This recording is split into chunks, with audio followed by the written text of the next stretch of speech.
si hay algo que tú puedes notar mucho en la Biblia y en realidad en el contexto normal de cotidiano de la vida, la mesa termina siendo un lugar al final del día sagrado para muchos de nosotros. El sentarse a la mesa, el compartir con alguien, termina siendo un lugar donde muchos de nosotros conectamos con los demás. Y el anhelo de Jesús también es invitarnos a aquello. El anhelo de Jesús es entrar y comenzar a restaurar ese tiempo en el cual quizás muchas familias lo han perdido.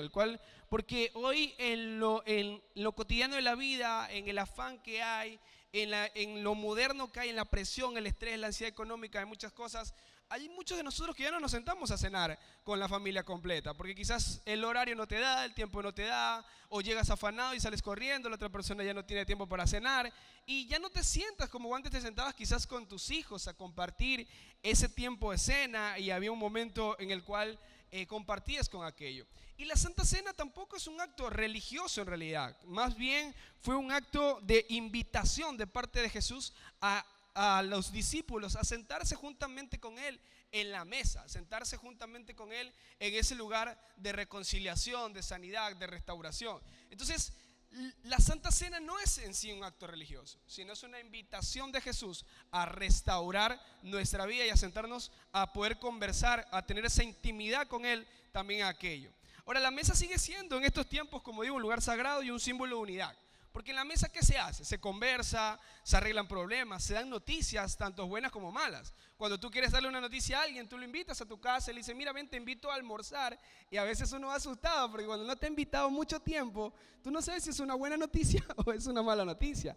Pero tú sabes que a la mesa, una invitación a la mesa es que te está invitando a conversar, es que te está invitando a tener una conversación con él y poder tanto arreglar problemas o recibir una noticia o de alguna u otra manera compartir alegrías y tristezas. Porque cuántos quizás no recibieron esa noticia de que ibas a ser papá sentado en la mesa, o que ibas a ser tío, o que ibas a ser abuelo, te invitaron a un almuerzo, un desayuno y dijeron, ven, te invito a comer, y mientras estaba ahí te dieron la noticia. O cuántos no se enteraron que sus hijos se iban a casar cuando te invitaron a una cena, porque es lo cotidiano que sabe pasar, ¿verdad?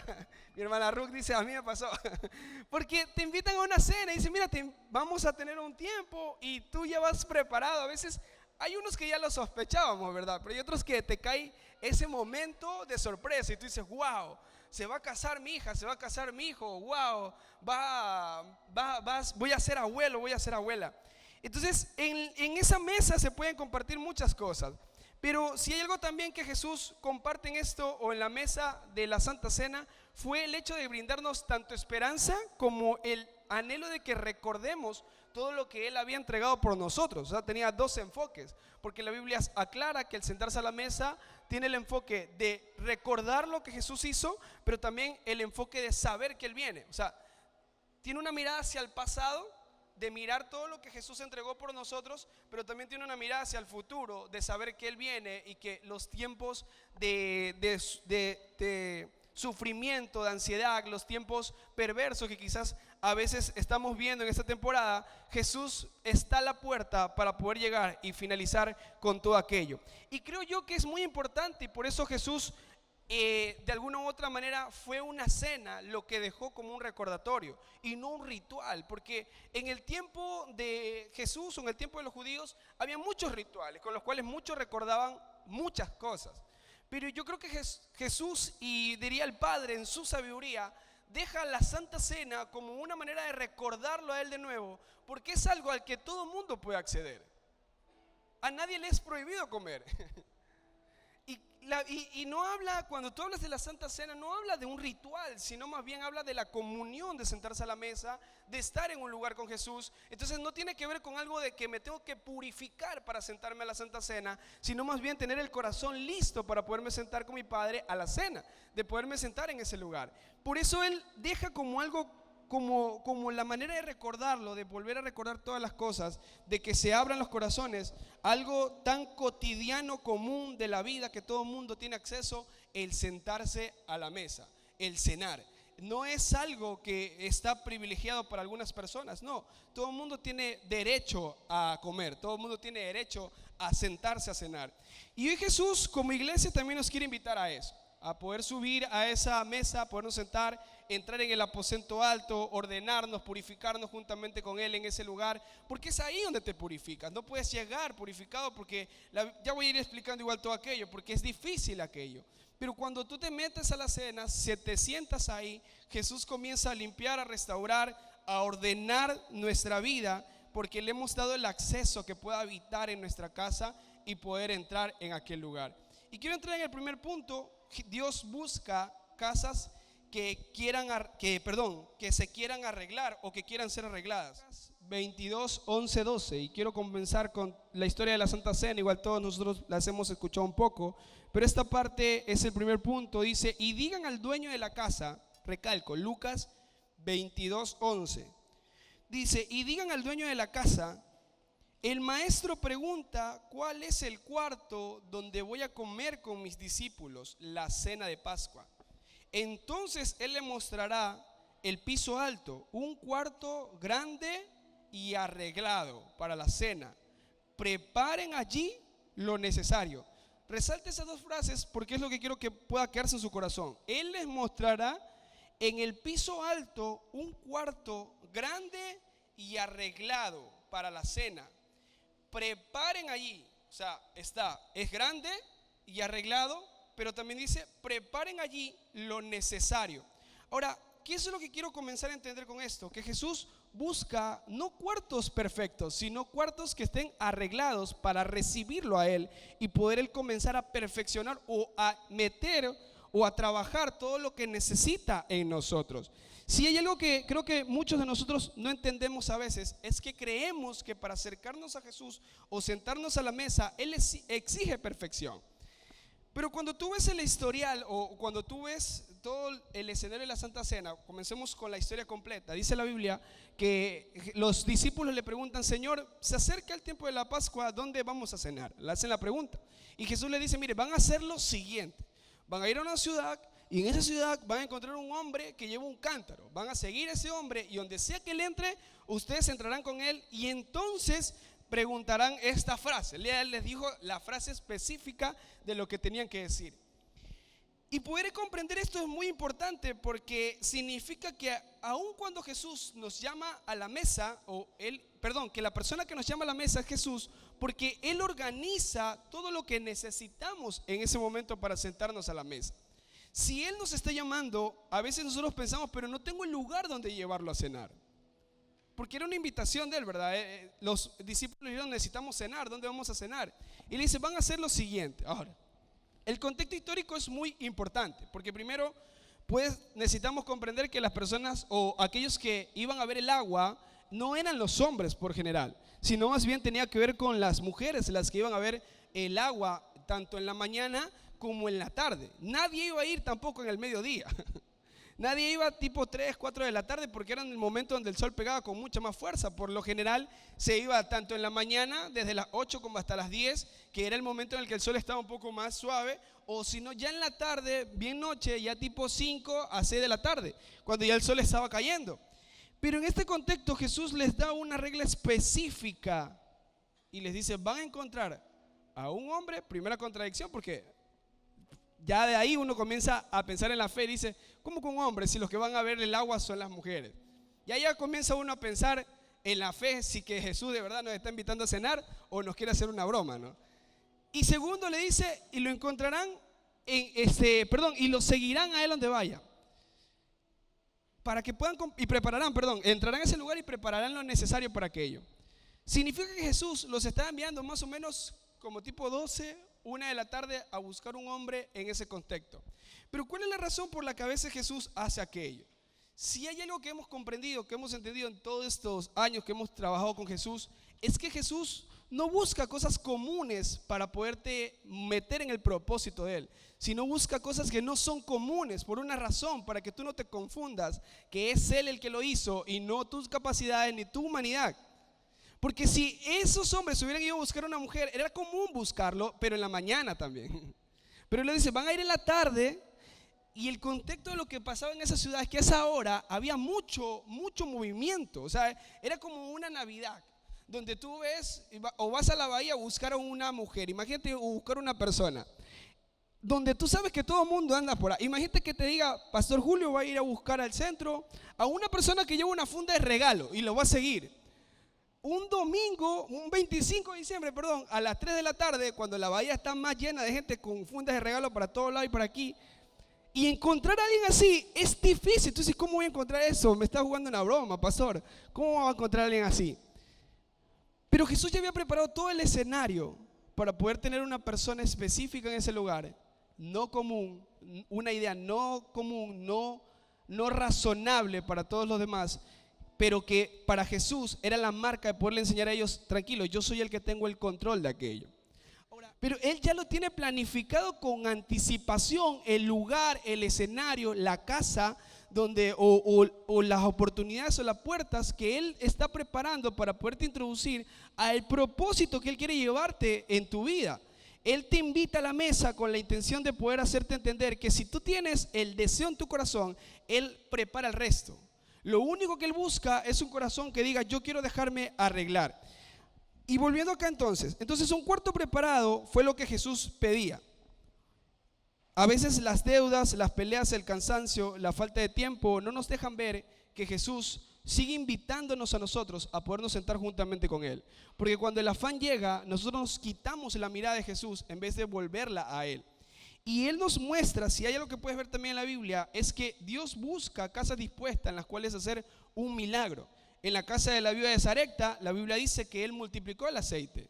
La viuda de Sarepta fue una viuda que tenía un esposo profeta y fue donde Eliseo y le dice, mira, mi esposo ha fallecido, los deudores me quieren quitar a mis hijos, ¿qué puedo hacer? Y entonces Eliseo le dice, mira, ve a tu casa, enciérrate con tus hijos y trae tinajas y lo que tengas en tu casa comienza a usarlo. Y ella dijo, tengo un poquito de aceite, comenzó a derramar en las tinajas. En la casa fue, o en ese lugar fue donde Dios multiplicó el aceite.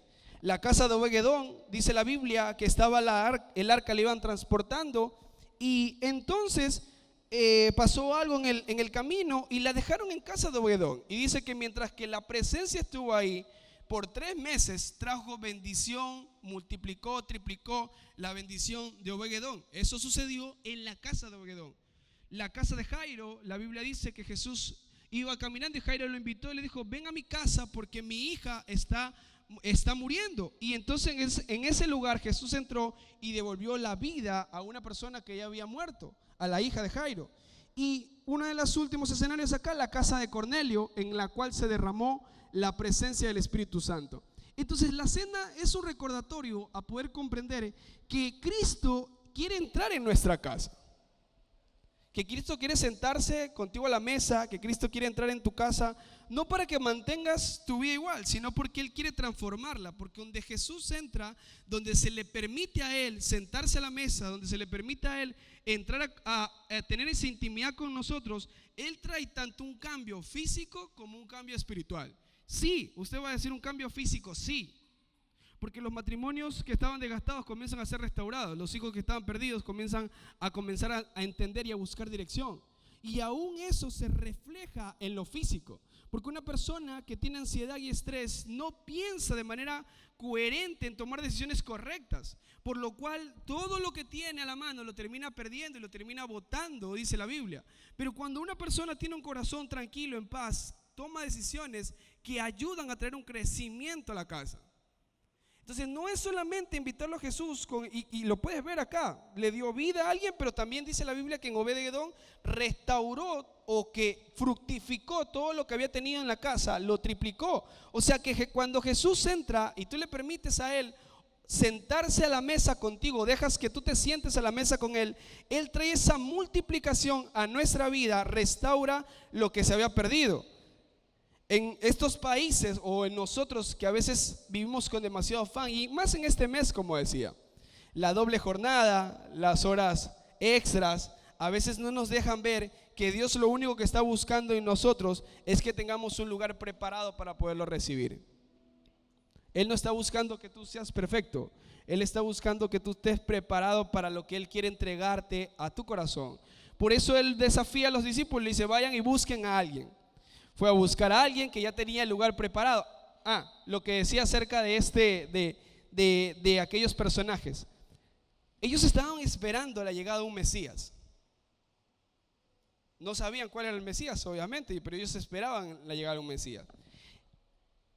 Y el escenario contextual de por qué tenían una casa preparada es porque si pasaba algo con ellos, es que sí, podían ser muy religiosos, eran muy estrictos ortodoxamente con la cultura y lo demás, pero siempre tenían un lugar preparado por dos razones: para reunirse como equipo, porque eran hombres solteros los que pertenecían a esta ideología, sí, a esta ideología. O la segunda era para recibir a los forasteros o a los extranjeros que pudieran entrar en ese lugar. Y ellos purificaban el lugar, preparaban el lugar, quitaban todo lo que necesitaban. O sea, Jesús llegó a la vida de ellos con una intención: traerle luz a todo lo que por lo cual ellos habían esperado y se habían purificado constantemente. ¿Qué me enseña esto? Que el esfuerzo que tú haces, Jesús nunca lo toma en vano, nunca. Aunque parezca que a veces pueda ser muy extremista, parezca que estuviera perdido, cuando tú pones ese esfuerzo en las manos de Jesús, ocurre un milagro. Porque quizás tú seas uno de esos padres que son muy estrictos, ¿verdad? Y a veces te ha costado, quizás tú digas, pero es que como he sido demasiado fuerte con mis hijos, esto pasó con ellos, se fueron, y yo no entiendo qué pasó. Y viene una frustración, ¿verdad? Porque uno dice, hice tanto, me esforcé tanto. O quizás tú eres, por ejemplo, ese esposo que trabaja de sol a sol. Y igual llegas a la casa y a veces está la falta de la parte emocional en la que quizás está la pelea. Y tú dices, pero me he esforzado tanto y mi esposa igual dice que yo no la amo, que yo no estoy ahí. O viceversa, tú eres la esposa que está entregada en todo momento, servicial, entrega lo que se necesita, pero como quizás económicamente no eres alguien que aporta de manera física. Quiero explicar esto. ¿Cómo va a decir? El pastor dice que las esposas no aportan. No, aportan mucho más a veces que hasta el hombre que va a trabajar, porque cuidar a los hijos no es algo fácil. Pero quizás tú dices, como no te entra el recurso a través de tu esposa, escuchas quizás las voces de tu esposo decir, pero es que no está aportando en nada, pero es que no ayuda en nada y lo demás. Y tú te frustras porque tú dices, pero si yo me levanto a las 5 de la mañana a hacerle a desayuno, a vestir a los hijos, a llevarlo, y este dice que no ayuda en nada. Entonces ya entra frustración en nosotros cuando has esforzado tanto en algunas cosas y no ves el resultado que esperas. Pero cuando tú dejas que Jesús te dé una palabra, cuando tú preparas tu corazón, a pesar de todo lo demás, estás esperando a Jesús, Él nunca queda mal. Nunca queda mal. Porque en este escenario ellos quizás habían sido muy estrictos en muchas cosas y estaban esperando por mucho tiempo un Mesías, y apareció el Mesías que habían estado esperando y les dijo una sola cosa: tienen un lugar para mí. Imagínate que tanto tiempo ellos esforzándote, esperando un Mesías, esperando aquello, y cuando Jesús aparece en el escenario y les dice, ¿en dónde me voy a sentar a comer yo con mis discípulos? Ellos hubieran dicho, Señor, no tenemos ningún lugar, o no hemos preparado este lugar. Tanto esfuerzo, y a la persona más importante a la cual deberían haberle servido, no lo hicieron. Y ese quizás sea nuestro error, porque quizás tú dices, tanto me esfuerzo por mantener este matrimonio, pero te pregunto, ¿cuánto te esfuerzas por mantener a Jesús en el matrimonio? Tanto me esfuerzo porque mis hijos crezcan de manera recta, que tengan un buen estudio y lo demás, pero te pregunto, ¿cuánto te esfuerzas porque tus hijos conozcan a Jesús? Entonces, puedes tener muchas cosas estrictas que son correctas al final del día, pero que si no estás preparando el camino o el lugar para que Jesús se siente en esa mesa, no habrá tenido sentido toda tu doctrina, se podría decir así, toda tu manera estricta de haber sido, todo tu deseo de querer alcanzar algo, si al final del día, cuando entró Jesús, cuando te pidió Él entrar, tú no estuviste listo para poderlo recibir o para poderlo meter en tu casa. Entonces es importante comprender que Él no pide gente perfecta, pide gente que esté preparada para poderlo recibir. Quizás no eres el mejor padre, yo no soy el mejor padre, no creo que exista alguien que sea el mejor padre, solo Dios. Pero si tú dices, es que yo no soy el mejor, yo no soy el mejor hijo, yo no soy el mejor de acá, Jesús no anda buscando eso. Jesús anda buscando que tú digas, pero estoy preparado para poderte recibir y comiences a obrar en mi casa.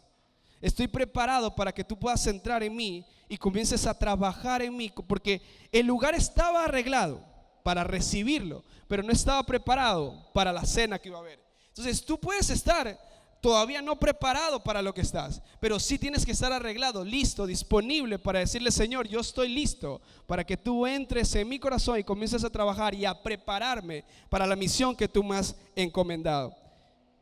La cena entonces es una herramienta que arregla el corazón y que vuelve a poner en orden las cosas. Quizás es algo, en este punto nosotros lo vemos como algo simplemente físico, pero cuando tú tomas la cena con un corazón dispuesto, le estás diciendo: Señor, yo estoy preparándome para que tú puedas comenzar a obrar en mi casa. Estoy preparándome para que tú comiences a obrar en mí. Lucas 22:19. Entonces vamos entrando al proceso de la cena, porque creo que ya hemos leído igual que después de eso entraron la gente a servir. Jesús le limpió los pies a los discípulos. Pero vamos a la parte esencial de la cena, porque como dije, es un recordatorio de esperanza. Lucas 22:19 dice: Después tomó el pan en sus manos y, habiendo dado gracias, lo partió y se lo dio a ellos, diciendo: Este es mi cuerpo, el cual entrego a muerte en favor de ustedes. Y esta frase es la que indico que es un recordatorio de la esperanza. Hagan esto en memoria de mí. La cena no es un momento para entristecerse por la muerte de Jesús, sino más bien para entender que hay esperanza en Él. Él no les dijo: hagan esto y lloren cuando estén cenando. Hagan esto en memoria de mí hasta que venga. La Santa Cena es, como dije hace un momento, es una mirada hacia la cruz, pero también a su llegada. Algo que ocurre constantemente, quizás ustedes como Iglesia Inspira no nos escuchan predicar acerca del Apocalipsis y muchas cosas de lo demás, pero creo yo que sí es necesario volver a reforzar estos principios, de comprender que Jesús viene. Que quizás tú puedes estar muy cómodo ahorita y pensando: ya he escuchado mucho eso, pero es una promesa de Él. Y si tú crees en la promesa de que Él te va a honrar, también tienes que creer en la promesa que Él va a venir. No me puedes decir que crees en la promesa en la que Él te perdona, te restaura, pero cuando hablamos de que Él va a venir, tú digas: no, es que eso no lo creo. Y es ahí el problema de muchos de nosotros entonces, porque olvidamos algo esencial, que Él viene y que muchos de nosotros quizás no estamos preparados para cuando Él venga. Te olvidas de prepararte y entender que Él viene. Por eso Él deja instituida la Santa Cena, para que cada persona que se sienta a cenar haga memoria y recuerde de que Él no es una historia cualquiera. Él no es una historieta que leíste ahí de superhéroes en la que ves a Superman y dices: qué bacán, chévere aquello. No, no, es una historia real de una persona que entregó su vida por amor a ti y a mí, pero también de alguien que resucitó y que va a venir a recoger a todos aquellos que creyeron en Él. Ahora pregúntate entonces si estás preparado para aquello, porque parece confrontativo, y recalco, no hablo de perfección, porque si fuera por perfección ni yo voy al cielo, nadie de nosotros iría. Pero hablo sí de preparar tu corazón, de estar preparado, de creerle a Él, de creer que Él está entrando en tu vida, de creer que Él está obrando, de dejarte trabajar día a día en tu carácter, en tu personalidad, en tu casa, en tu familia. Eso es estar preparado para aquello. Y recordar esto es esencial, porque cuando Jesús instala aquello, y la cena es una manera de infundirnos a nosotros aliento a seguir continuando en medio de la persecución, de los momentos difíciles económicamente, de los momentos de tristeza, de angustia, de momentos de desespero en los cuales la Biblia no dice que no viviríamos, sino que dice que sí viviríamos esos momentos, pero que tranquilos, Jesús ya venció aquello. En Lucas 24 dice la Biblia, después de que Jesús había muerto, resucitó al tercer día, los discípulos iban caminando, 2 discípulos, no dice los nombres, Lucas 24, y dice que ellos iban caminando y Jesús se le aparece en el escenario y los acompaña mientras caminaban. Y ellos no sabían que era Jesús, aunque veían su rostro, no identificaban que era Jesús. Eso dice la Biblia textualmente. Y él comenzó a caminar con ellos y le preguntaba: ¿por qué están tristes? Y ellos le decían: que tú eres el único judío que no sabe lo que pasó aquí.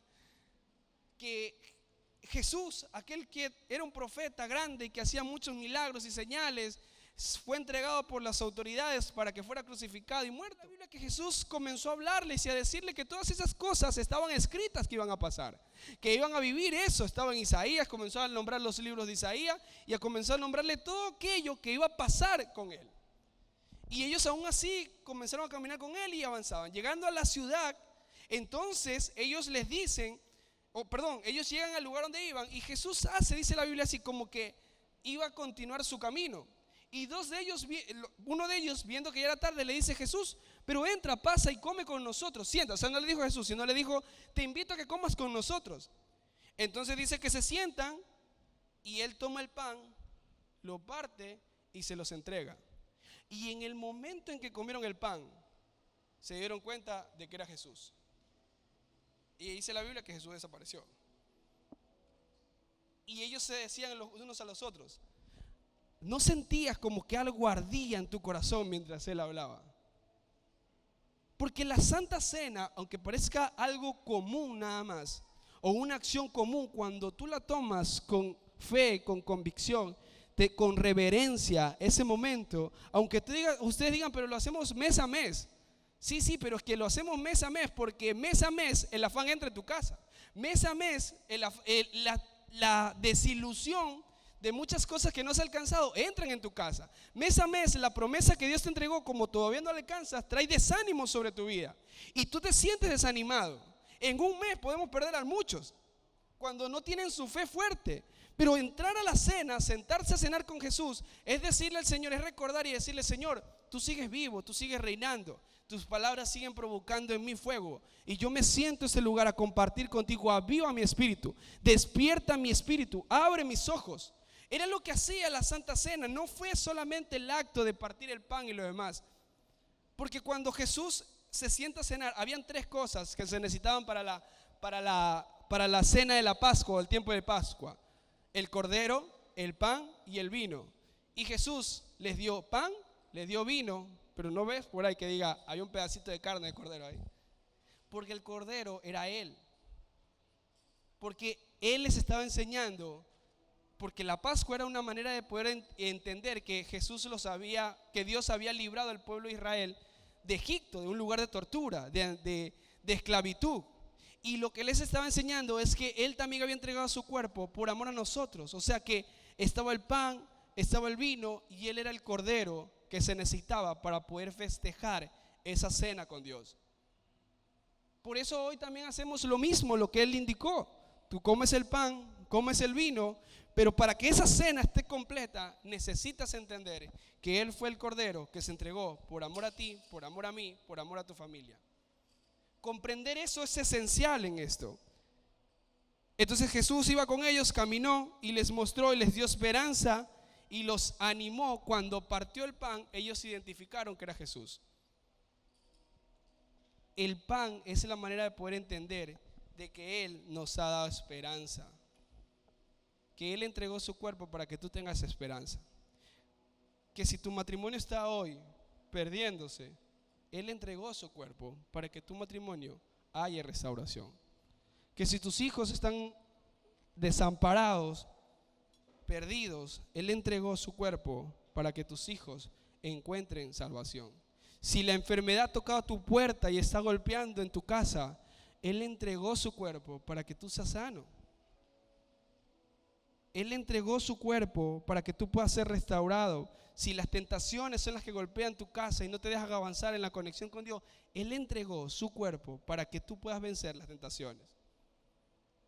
Él preparó su cuerpo para poderlo llevar a la cruz y entregarlo como un sacrificio en el cual tú puedas sentarte a la mesa y esté completo lo que necesitas. Porque te sientas ahí con el Cordero, que es Él, trayendo o completando lo que se necesita para sentarte a la mesa con Dios. Porque recuerda esto, los judíos eran muy estrictos, recalco, en cuanto a los actos religiosos o las ceremonias que celebraban. Y obviamente si no había cordero no iba a haber cena. No había cena entonces. Y Él llevó el pan, llevó el vino y Él era el cordero.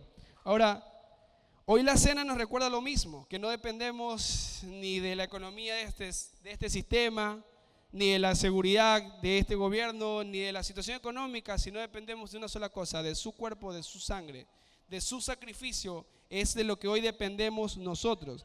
Entonces, de nuestra boca, de nuestro corazón debe salir: Señor, te espero, mi casa está esperándote, mi corazón está listo para esperarte. Es lo que necesitas tú en tu corazón, comenzar a declararle a Él. Pero algo más que entrega a Dios en esta cena fue que nos dio identidad, perdón y dirección, porque es lo que hace una mesa. Te ayuda a sanar, te ayuda a tener identidad. Cuando te invitan a una cena, te están dando un lugar, te están dando una identidad. Si tu padre te invita a cenar, te está diciendo: tú eres mi hijo, te estoy invitando a mi casa a cenar.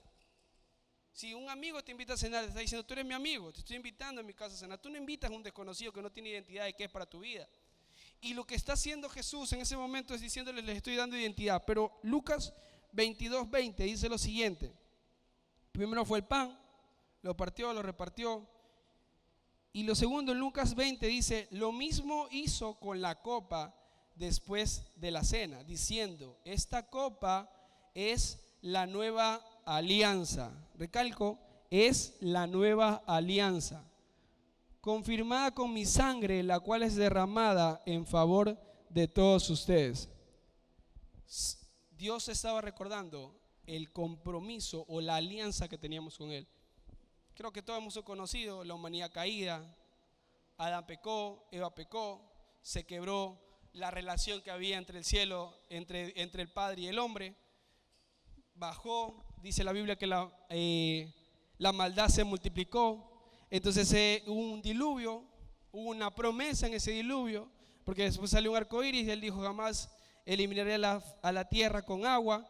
Hubo una promesa en aquello, pero hasta ese punto no había sido restaurado la alianza que había entre el hombre y Dios. Había maneras, había compromisos o promesas, pero no había restauración de ese pacto.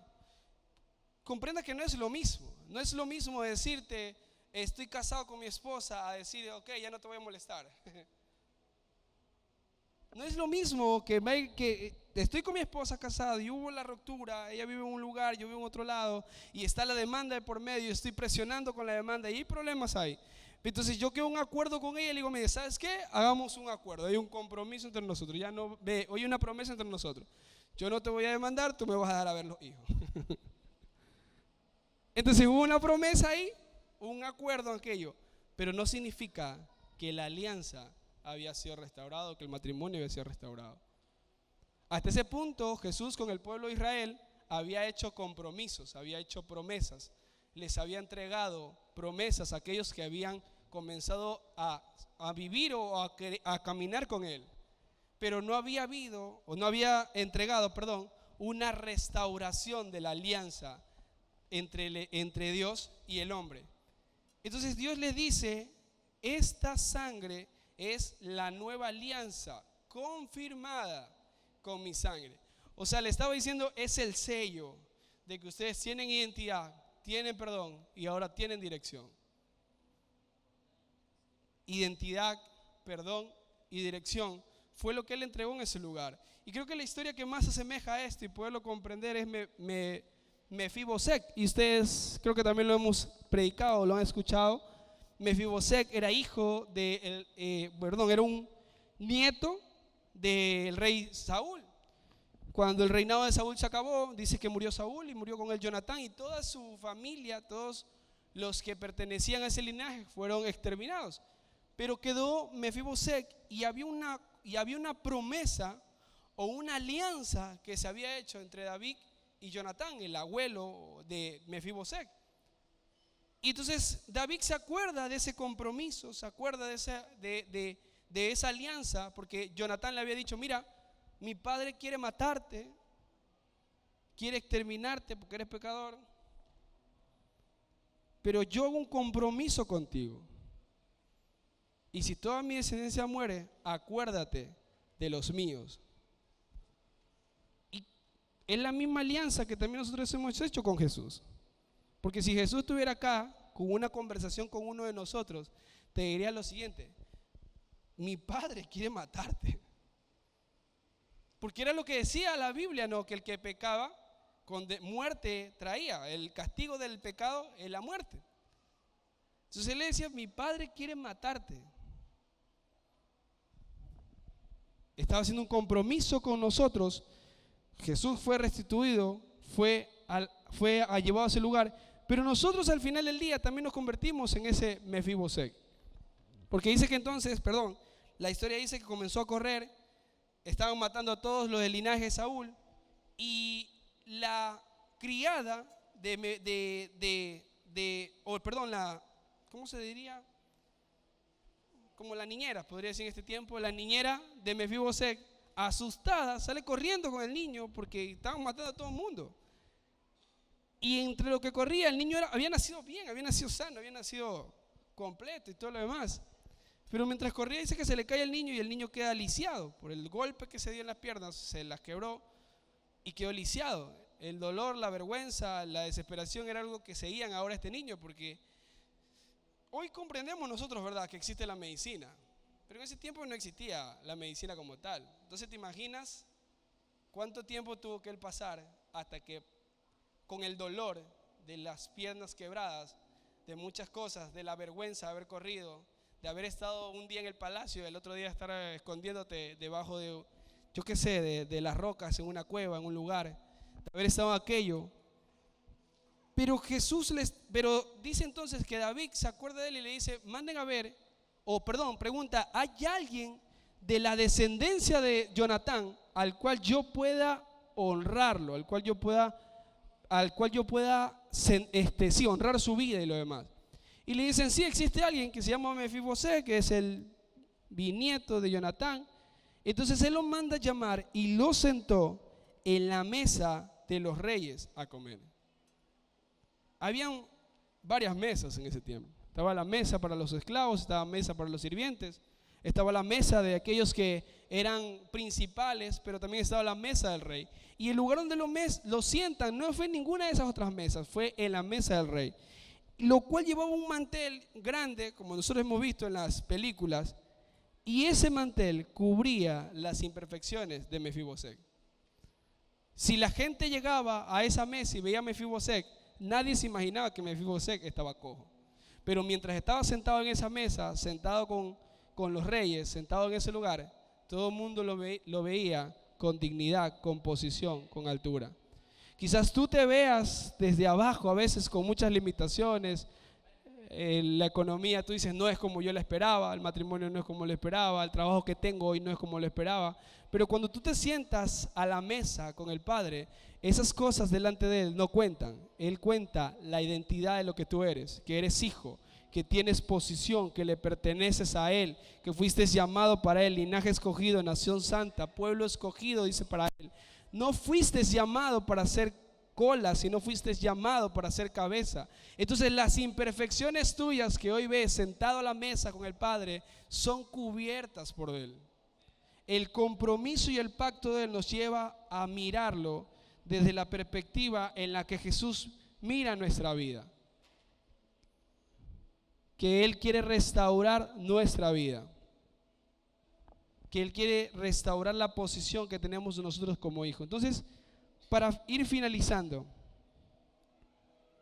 si hay algo que abre la cena también, es que abre nuestros oídos espirituales, porque dejas de escuchar la ansiedad, la prisa, las distracciones y comienzas a enfocarte en lo que Jesús quiere hacer contigo. ¿Qué pasa cuando te sientas a la mesa? Para finalizar en este escenario, ¿qué hacemos nosotros sentados en la mesa con una mesa sana? Una mesa restaurada, que es lo que también anhela Jesús, tanto contigo, y que quizás en este mes, donde te vas a sentar con muchas familias, no lleves la discordia a la mesa, no lleves el enojo a la mesa, no lleves el afán a la mesa, no lleves los resentimientos y rencores que has arrastrado por mucho tiempo a esa mesa.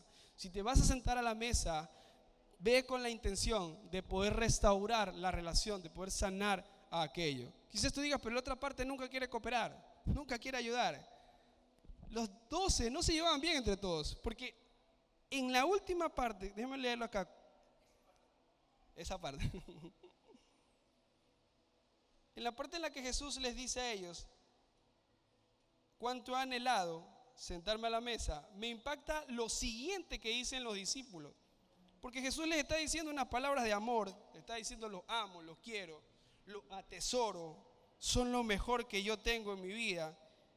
Y los discípulos no responden con un yo también te amo. En ese momento los discípulos, en vez de decir Señor, también hemos anhelado sentarnos contigo, dice, porque obviamente él pronuncia la frase antes de mi muerte. Y entonces si ellos no se enfocaron en las palabras hermosas de parte de Jesús, de cuánto anhelo sentarme con ustedes, si no se enfocaron en las palabras que a veces nos cuestan escuchar. Porque cuando te dicen hay una promesa de parte de Dios, obviamente te dicen, pero hay un proceso también con eso. Cuando te dicen Jesús te ama y quiere formarte también, nos gusta la parte de Jesús no ama, pero cuando ya dice quiere formarte, ya como que nos choca porque dice, pero va a comenzar a tratar mi vida, eso no me gusta. Entonces dice que ellos comenzaron a decir, ¿quién será el que va a traicionar al Señor? O sea, en vez de crear un momento ameno de la cena, la última cena del Señor, de tener un momento agradable, de perdonarse, de soltar las diferencias, comenzaron a buscar a quién echarle la culpa o quién era el malo. Y así nos sentamos a veces a la mesa. Te sientas ahí y estás pensando, pero es que ese hermano que está allá no me cae bien. Ese debe ser el que va a traicionar a Jesús. Ese hermano de allá, yo lo vi el otro día en la discoteca. Y se está sentando a la mesa. Ese es el que traiciona a Jesús. Tú no te enfocas en crear un ambiente ameno del momento de la cena, sino te enfocas en buscar culpables, de buscar con quién pelear. Porque era lo que ellos estaban haciendo. Jesús ya sabía quién le iba a traicionar. No había cosa que hiciera que Jesús no los amara como los amaba. Los sentó a la mesa un traidor y le sirvió un traidor en la mesa. Pero ya estando ahí, él le dijo aquello. Ellos comenzaron a buscar una pelea. ¿Quién será el que lo va a traicionar al maestro? Si Jesús hubiera querido encontrar al culpable y les hubiera dicho, enfóquese en el culpable, él le hubiera dicho, sáquenme a Judas aquí y sentémonos el resto. No. El problema de muchos de nosotros es que no entendemos que tanto tú como quizás que el que has estado 10 años, 5 años en la iglesia, que te has entregado mucho, o tanto como el que recién llegó hoy y dice, es la primera vez que piso iglesia, ayer vine de cometer errores, ayer vine de terminar mi matrimonio, o ayer vine de pecar, tanto él como tú, ambos, Jesús los deja sentarse en la mesa. Entonces cuando no hay sanidad en el corazón y la mesa no se toma con la identidad clara y con el corazón sano, es ahí donde nosotros fallamos, porque ya no creas el ambiente que Jesús buscaba en esa cena, sino quieres quebrar ese ambiente. Ya no buscas un ambiente de armonía, sino un ambiente de pelea. Siéntese a la mesa. Hoy en este acto que vamos a hacer también, de manera física, quiero que lo tome de manera espiritual.